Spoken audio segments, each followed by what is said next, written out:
Hello everyone. So for today's lesson, we will look into new chapter 6, temperature and heat. So we have three objectives for today's lesson. At the end of this lesson, you should be able to define temperature and heat and its unit. Number 2, describe the process of heat transfer, conduction, convection, and radiation. And number 3, define heat quantity, specific heat capacity, latent heat, and its unit. So first, we look at the difference between temperature and heat. What is temperature and heat? What is the difference between these two terms? Okay, in terms of definition, temperature means the degree of hotness or coldness of an object. For heat, a form of energy being transferred from a hot body to a cold body. Temperature is the base quantity while heat is a derived quantity. The SI unit for temperature is degrees Celsius or Kelvin, but usually we use degrees Celsius. For heat, the unit is joule or calorie, but usually in calculation we use joule. The symbol for temperature is theta, and the symbol for heat is Q. The apparatus that can be used to measure the temperature is using the thermometer. But for heat, there is no specific measuring equipment. Now, what are the three processes of heat transfer? So we have conduction, convection, and radiation. Conduction is when energy is transferred by direct contact. For example, this pot, okay, untuk contoh ini, apabila pot keluli ini dipanaskan, bila kamu pemegang pot ini, kamu akan rasa panas. Itu maksudnya conduction. For convection, energy is transferred by the mass motion of molecules. Contohnya, bila kamu masak air kah, kamu boleh rasa dia punya wap yang panas itu keluar. Okay, wap panas itu keluar daripada pot ini bila kita panaskan. So, itu dipanggil convection. For radiation, radiation is energy transferred by electromagnetic radiation. Kamu boleh rasa bahang panas. Bila kamu letak tangan, kamu boleh rasa bahang panas daripada kayu api yang sedang terbakar ini. Ataupun bila kamu berdiri di tengah-tengah panas matahari, kamu boleh rasa bahang matahari. So, itu dipanggil sebagai radiation. So, there are three ways of heat transfer. So, saya mau kamu beri perhatian kepada tiga cara pemindahan haba ini sebab soalan daripada bahagian topik ini selalu keluar ya kelas. Number 1, conduction. Conduction is the transfer of thermal energy through direct contact between particles of a substance without moving the particles to a new location. Usually occurs in solid. Okay, when heat is applied to one end, molecules at the end start to move more quickly. Example, touching stove and being burned or ice cooling. For convection, okay, pemindahan haba yang kedua, cara pemindahan haba yang kedua dipanggil sebagai convection atau dalam bahasa perolatan. So convection is the transfer of heat energy through a gas or liquid by movement of currents. Heat is carried by the fluid. When warm air comes out of a register, it rises. This action is called thermal buoyancy. Okay, for example, hot air balloon or tadi saya bagi contoh bila kamu panaskan air, kamu masak air kan, bila kamu buka penutup cerek itu ada haba yang terbebas keluar, itu menunjukkan ada convection di situ. Cara yang ketiga, radiation. So what is radiation? Radiation is the emission of energy as wave or particles or ray. So radiation does not require a medium to transfer energy. It's either reflected or absorbed by matter. Energy that is absorbed increases the kinetic energy of the object. This increases the temperature of the object. Example, frying pan on a stove top or the sun. Paling senang kamu ambil contoh radiation ni matahari lah. Bila kamu berdiri di tengah panas kan, matahari, kamu boleh rasa bahang dia. So, yang perlu kamu hafal di sini adalah yang definisi pertama ni sahaja. What is conduction? Or what is convection? What is radiation? So, definisinya pada pernyataan yang pertama. Next, kita akan tengok Maksud, the meaning of heat quantity, heat capacity, specific heat capacity, latent heat, and specific latent heat. So di dalam chapter 6 ni dia ada banyak istilah yang perlu kamu tahu. Okey, kamu perlu tahu bezakan. Dia kedengaran macam sama tetapi sebenarnya berbeza. So kita akan tengok heat quantity dulu. So what is heat quantity? So heat quantity adalah disebabkan oleh temperature change ataupun due to phase change. Okay, so dia punya formula diberi oleh Q equal to MC theta, di mana theta ini adalah perubahan suhu. So simbol yang ini, segitiga ini menunjukkan different temperature atau perubahan suhu. Satu lagi, heat quantity ini juga boleh dilihat dari segi perubahan fasa, di mana kita boleh kira latent heat. So Q equal to mass multiply with specific latent heat. So Q ini adalah simbol of latent heat ya kelas. Kalau yang ini adalah simbol of heat saja, kalau yang ini simbol of latent heat. Alright. So simbol-simbol ini kalau kamu tengok di sini, M mewakili mass, must be in kilogram. C represent the specific heat capacity. Biasanya substance yang kita ada di persekitaran kita ni, dia punya specific heat capacity. Alright, tidak sama. Macam kalau air, dia punya specific heat capacity berbeza dengan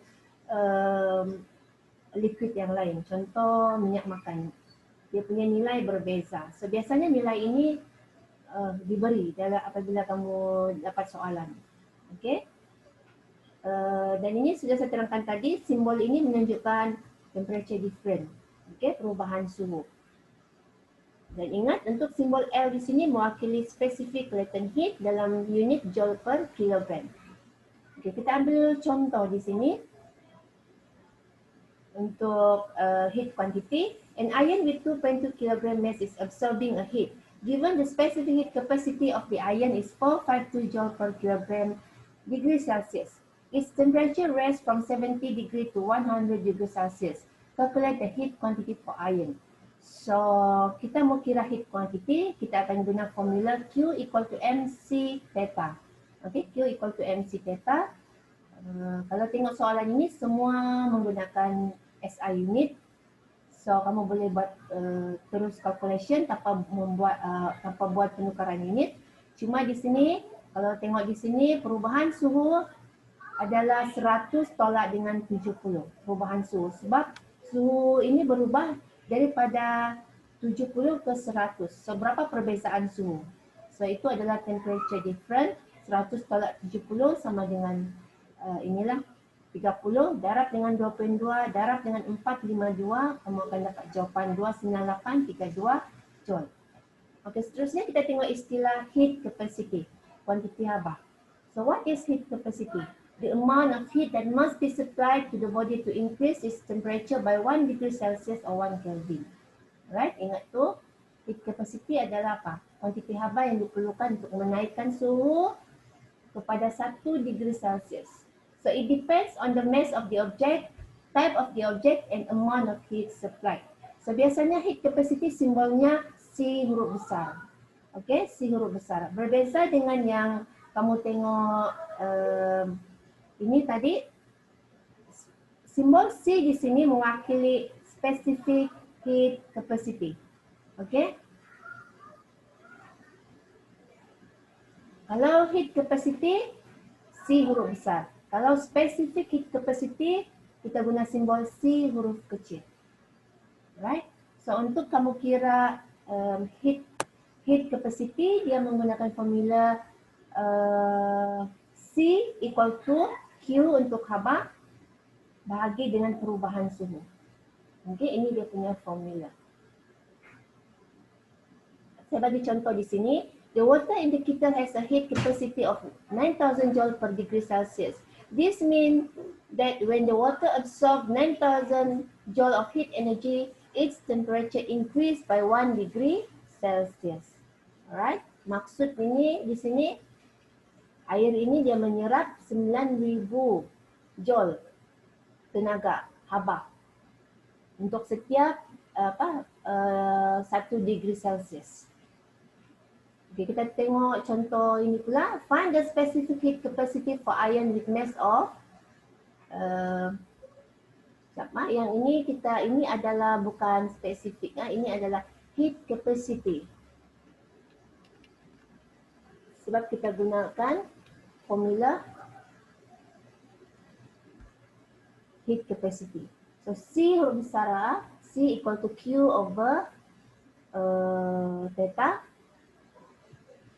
So kamu akan dapat 31234 bahagi dengan 20. Jawapannya adalah 15617 joule. Right? So kalau kamu tengok yang heat capacity ini dia tidak melibatkan mass untuk heat capacity. Kalau kita kira specific heat capacity dia ada mass. Yang sini sekejap Okey, yang itu kita akan tengok pada next topik, next subtopik ni. So ini heat capacity. Ini contoh dia tadi, saya sudah bincangkan tadi. Kita tengok specific heat capacity. So what is specific heat capacity? The specific heat capacity of a substance is amount of heat that must be supplied to increase the temperature by 1 degree Celsius or 1 Kelvin for a mass of 1 kilogram of the substance. Okay, so dia punya formula diberi oleh C. Okay, C huruf kecil equal to Q over mass multiply with temperature different. Ini, simbol ini. Alright, so simbolnya adalah C huruf kecil. SI unit dia adalah joule per kilogram degree Celsius. Sebagai contoh, the specific heat capacity of aluminium is 900 joule per kilogram degree Celsius.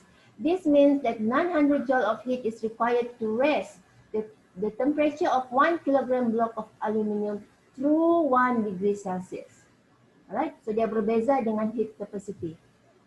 Okay, specific heat capacity ini dia lebih spesifik, di mana macam contoh ini, haba diperlukan, tenaga haba sebanyak 900 joule diperlukan untuk menaikkan suhu bagi 1 kilogram aluminium. Okey, dengan pada setiap 1 degree Celsius. So dia lebih spesifik berbanding heat capacity. Kita ambil contoh untuk soalan berkaitan dengan specific heat capacity. An unknown material with 3 kg mass is absorbing 17577 joule of heat. Its temperature rises from 67 degrees Celsius to 87 degrees Celsius. What is the specific heat capacity for this material? So kita gunakan formula C equal to Q over M theta or temperature difference. Ini. So kalau dalam soalan ini kita perhatikan semua unit menggunakan SI unit, so tidak perlu penukaran unit. So selesaikan menggunakan formula ini. Okey, untuk temperature difference jangan lupa tolak 87 tolak dengan 67 sebab kita mau cari perbezaan suhu yang ini. So kamu akan dapat C equal to 292.95 joule per kilogram degree Celsius. Okey, ini practice question ni saya mau kamu jawab dalam buku latihan dan buku nota masing-masing.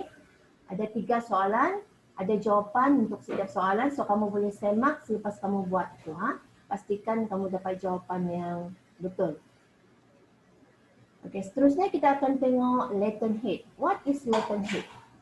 Okay, the energy absorbed or released by a substance during a change in its physical state or phase that occurs without changing its temperature.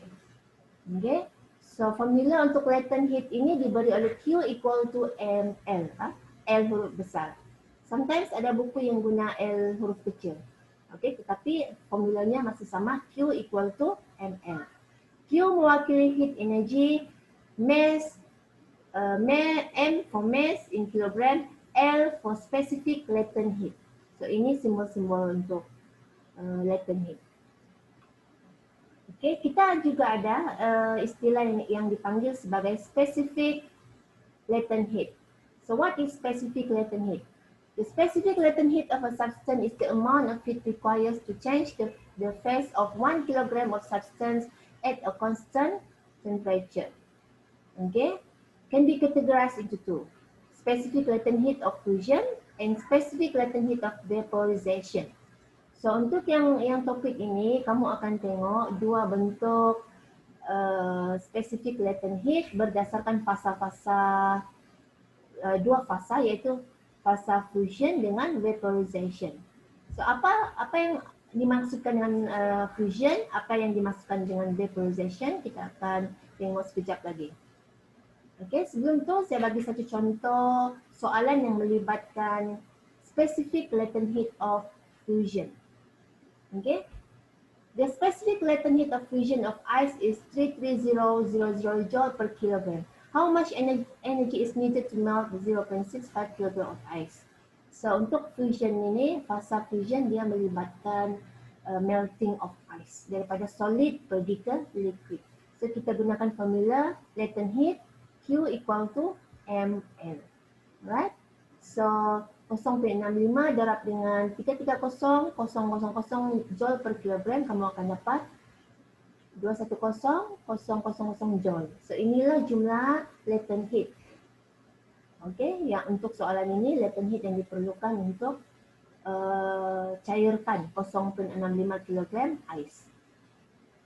So, if any solid is to become a liquid, it must gain the necessary latent heat. Equally, if a liquid is to change back into a solid, it must lose this latent heat. So, kalau kamu tengok sini, kalau ini adalah fasa di mana material itu jadi solid, so pada satu ketika nanti dia akan mencapai fasa yang kita panggil heat of fusion. Okay, di sini, di mana di sini dia punya specific latent heat of fusion of ice diberi oleh 3.34 darab 10 kuasa 5 joule per kilogram. Okay, pada temperature 0 degree Celsius ini adalah tahap di mana dia masih dalam bentuk ais yang keras, belum lagi jadi liquid. Tetapi bila dia menjadi liquid, maka dia punya specific heat capacity of water akan jadi 4,200 joule per kilogram degree Celsius. So nilai-nilai ini fix ya, nilai-nilai ini biasanya diberi nilai C untuk water ini. Dan bila dia capai 100 degree Celsius iaitu boiling point, maka di sini dia akan masuk fasa vaporization. Okay, bila dia sampai pada boiling point ini. Okay, heat of vaporization. Dan dia punya specific latent heat of vaporization juga berbeza dengan yang fusion. Kalau untuk vaporization 226 multiplied with 10 power of 6 joule per kilogram. Dan pada satu ketika nanti liquid tadi yang sudah mengalami vaporization akan akhirnya menjadi gas. Okay. Okay, kita tengok sekali lagi apa yang dimaksudkan dengan specific latent heat of fusion. The specific latent heat of fusion is the heat needed to change 1 kg of solid at its melting point into a liquid without a change in temperature. Ingat itu, tanpa sebarang perubahan suhu, tetapi solid boleh bertukar kepada liquid. Okay, fasa di mana perubahan ini berlaku dipanggil sebagai fusion. Okay. Yang kedua, specific latent heat of vaporization. The specific latent heat of vaporization is the heat needed to change 1 kg of a liquid at its boiling point into vapor without a change in temperature. So kalau tengok pada gambar graf di bawah, latent heat of vaporization ni berlaku pada titik ini, di mana temperature remains constant as liquid turns to gas. Okay, dia punya suhu itu dia sama. Cuma pada fasa ini berlakunya perubahan daripada liquid kepada gas. Sama seperti latent heat of fusion, di mana pada titik ini berlakunya fasa fusion, solid akan bertukar kepada liquid pada titik ini. Okay, ada dua soalan yang saya mau kamu buat untuk practice question berkaitan dengan latent heat. So tadi untuk spesifik heat capacity ada 3 soalan. Untuk latent heat ada soalan. Tolong buat kelima 5 soalan ini ya. Alright. So itu sahaja untuk kuliah hari ini. Kita akan jumpa pada part 2 chapter 6. Thank you all.